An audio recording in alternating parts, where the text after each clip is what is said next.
In May 1993, a massive demonstration took place in the city of Hue. 40,000 Buddhists took to the streets to demand religious freedom and human rights. The authorities of the Socialist Republic of Vietnam filmed the demonstration and edited the 5-hour event into a 56-minute video cassette, which they used to support the government version of events that the monks actively incited the crowds to violence. Foreign ministry officials of Vietnam toured governments and human rights organizations in Europe, Canada and the United States, giving copies of the video along with the government's comments. There were 8 cameras covering the events, which is exceptional for such a small town as Hue.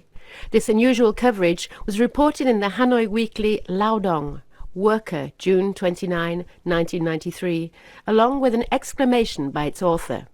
I couldn't help wondering how all those cameras could be prepared in advance and how they could all be on the spot with such perfect timing. This appears to confirm eyewitness reports that the demonstration was filmed not only by a television crew, but by security police who used this film to make subsequent arrests. To help the viewers of this video make their own appraisal of events, the Vietnam Committee on Human Rights has reviewed the film in detail and made a number of comments. So far, the monks have never been able to tell their own story in public. The story begins on May the 21st, 1993, when a young man immolates himself in front of the grave of former patriarch of the Unified Buddhist Church of Vietnam, Thích Đông Hậu, in the Linh Mu Pagoda grounds. Security police arrive on the scene very quickly and carry off the man's body, as well as his papers and his belongings. The monks set up an altar to mark the spot, but it is torn down by the police. That evening, Hue Radio reports the suicide of a desperate drug addict with AIDS. A conflict grows over this incident. The monks at Linh Mu Pagoda know from the man's family that he is Nguyen Ngọc Dũng, a Buddhist from Hue, who burned himself to protest against the persecution of the Unified Buddhist Church of Vietnam. Thích Trí Tu, superior monk of Linh Mu Pagoda, writes immediately to the authorities on May the 22nd, asking permission to give the man a proper Buddhist burial at the pagoda. The authorities refuse. Disputing that the man is a Buddhist, the police give his identity as Dao Quang Ho from An Giang in southern Vietnam, and say that he committed suicide after a quarrel with his wife about a vase. No explanation was given as to why he travelled some 600 miles to commit this act, and why he chose to do it in a pagoda if he was not a Buddhist. On May the 23rd, Thích Trí Tu received a summons from the Hue Municipal People's Committee to work with them about this affair at 7:30 the next morning. He enters the People's Committee alone, but 3 monks from Linh Mu Pagoda wait outside. According to Thích Trí Tu, officials and security agents try to force him to sign a statement corroborating the government version of the immolation. He refuses and goes outside the front door of the building to begin a hunger strike. The authorities lift him bodily back inside, but the monks have already seen this and send word back to Linh Mu Pagoda that Thích Trí Tu has been arrested. They begin a hunger strike in the street. The time is approximately 9 a.m. News spreads quickly around, and a full-scale, spontaneous demonstration is soon underway. By the time the police finally disperse the crowds around 2:30 p.m., some 40,000 Buddhists, students and local people have joined the monks in their protest. The largest demonstration ever to have taken place in Vietnam since the end of the Vietnam War.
A government official is talking to the monks. You can keep waiting if you like, but I would like to invite you to come and work it out at the headquarters of the People's Committee.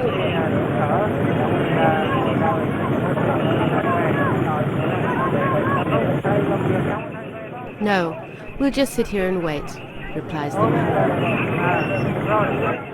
In the vocabulary of the police and security agents, work it out, làm việc in Vietnamese, means interrogation. In 1978, Venerable Thich Thien Minh was summoned to work it out with the police and was beaten to death under interrogation. Thich Huong Quang was summoned to work it out in 1982 and was sent into internal exile for 12 years. Thich Trí Tu was summoned to work it out that very morning. That's why all the monks systematically refuse any invitation to work it out at the headquarters, where they know they will be arrested.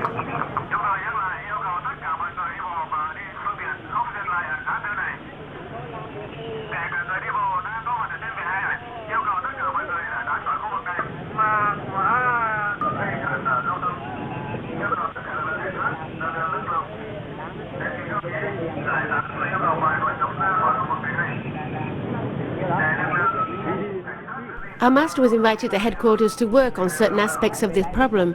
He should be brought back here so we can find a way of solving things together. The government official replies, "What problem? I've only just got here." The soundtrack is cut off. The voice from the loudspeaker informs, "All police on duty must do their job. Every unit must be in position and ready to..." The soundtrack is again cut off.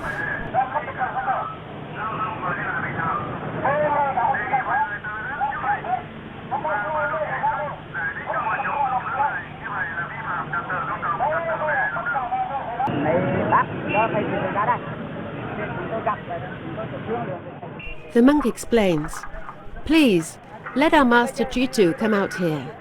Let us talk to him, and then we promise to disperse at once.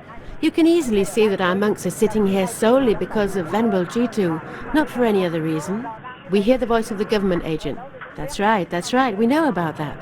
The monk continues, "Listen, I want to make it quite clear. We don't know where our master Trí Tu is now, but all the monks sitting here are waiting to see him. If you let them see Venerable Trí Tu and allow him to speak to them, they'll all go home. This is all we are asking."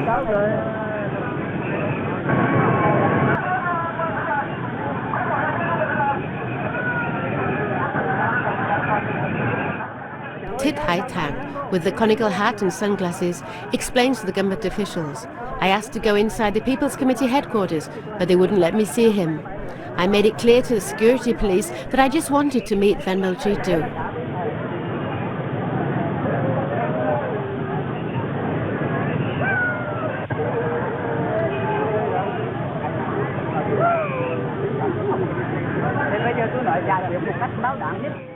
Humbly, before you all, I want you to know that the United Nations and the whole world know about this.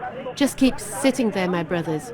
The United Nations and the whole world know about this. They have raised their voices. There can't be any unjustified arrests. We will not refuse any sacrifice.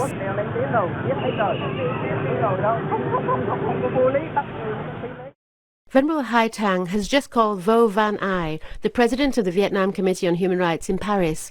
This conversation was tapped and published in the police review Com Ang as incriminating evidence against Venerable Hai Thang. The government agent says, "But now Venerable Trí Tu is in the car." But you were in charge of this. What do you mean you don't know? Asked the monk. Is that what you call an invitation? What a strange way of inviting people to work. You invite people and then you arrest them. After all, Venerable Jitu was invited by the city authorities.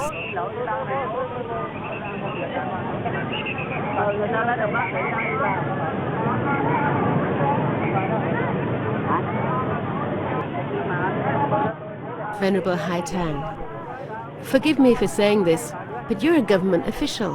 How can it be that you're in charge of religious affairs? In the Socialist Republic of Vietnam, all religious questions are regulated by the Government Board of Religious Affairs. The board's head is Vu Quang, and its central office is in Hanoi. It has regional and municipal offices all over the country, manned by religious agents, for the most part members of the Communist Party who have no knowledge or experience of religion. An Asian tourist in a large straw hat is seen taking pictures of the demonstration. Security police in civilian clothes see him and immediately take him aside. The undercover security agents are in white shirts and baseball caps. The tourist reappears without his camera. The security cameras follow his every movement.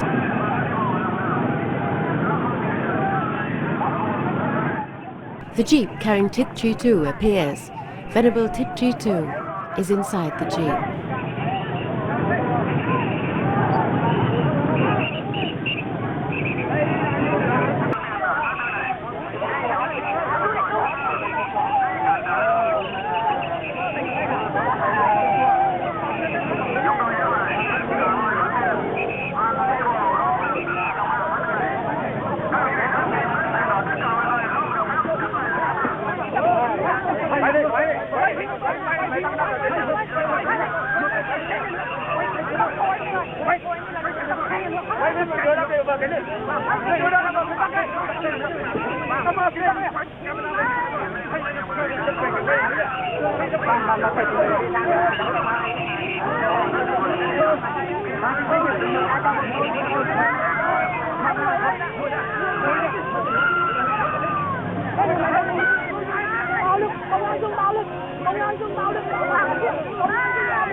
Venerable Tit Hai Tin on the roof of the jeep cries out, "Look, they're using force.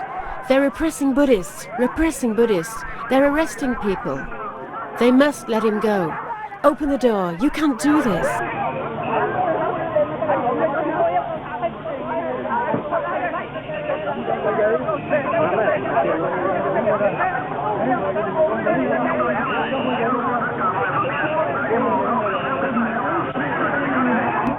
Such emotion may seem excessive for a monk, but one should understand that this young monk is simply beside himself with grief for his master, unconscious in the interior of the jeep. He did not know if Tit Jitu was alive or dead inside the car. It's not unknown for Buddhist monks to die under police interrogation. In September 1992, 29-year-old Tit Thieng Ung was tortured to death by security police in Thủ Đức near Saigon. Police claimed the monk had committed suicide.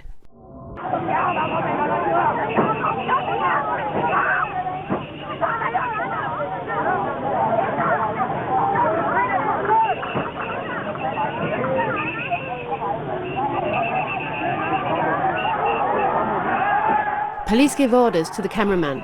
Film the bastards. Get a close-up of their faces.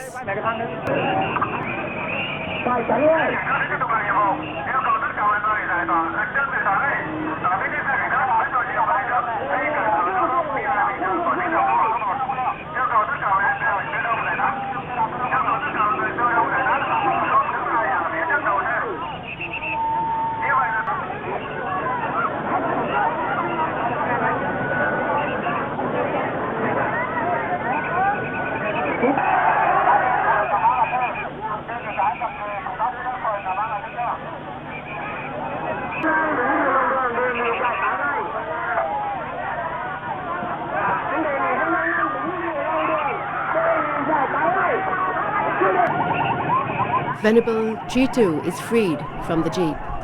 A young Buddhist finally succeeds in opening the doors of the jeep. Venerable Jitu, helped by the crowd, returns to the pagoda by cyclo. Throughout these scenes, the camera pans from the crossroads to the bridge and back again, giving a good view of the exact position of the jeep. These shots clearly show that the jeep is not pointing towards the Fusun Bridge, the way back to Linmu Pagoda, but the opposite direction, to the prison of Tuofu.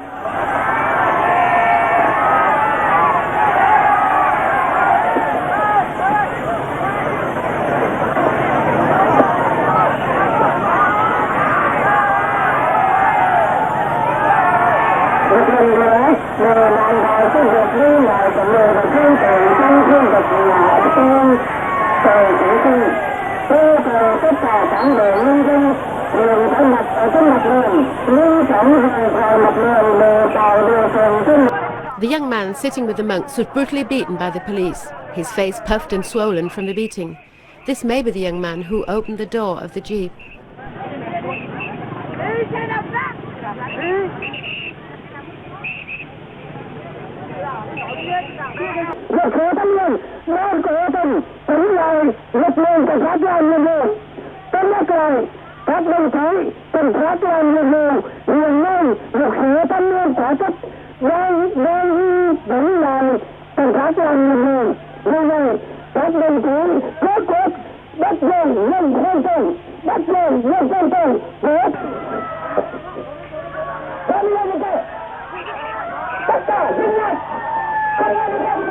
The crowd runs towards or away from something in the opposite direction from the jeep, but the camera does not follow. According to eyewitnesses, the military intervened at this point with electric truncheons and tear gas grenades. The scene of the burning jeep is very dubious for many reasons. Firstly, because the fire brigade arrives on the scene before the burning begins. Secondly, police use water hoses to push back the demonstrators from the overturned car, so the crowd is not near the vehicle when it's set on fire. How does it suddenly catch fire? Why, when the fire engine is so close at hand, is the car left to burn for so long before the fire is extinguished? Why was the setting fire of the car not shown on this video? We know that scenes were not omitted from the video due to lack of camera coverage because there were 8 cameras covering the event. Eyewitnesses believe that plainclothes security agents deliberately provoked the overturning and burning of the vehicle in order to discredit the monks as visible proof of what they alleged to be Buddhist extremism, although there are no Buddhist monks present during these scenes. This is repression against the Buddhists, repression against the Buddhists. Too many scenes have been cut to be able to estimate the numbers of soldiers and riot police present.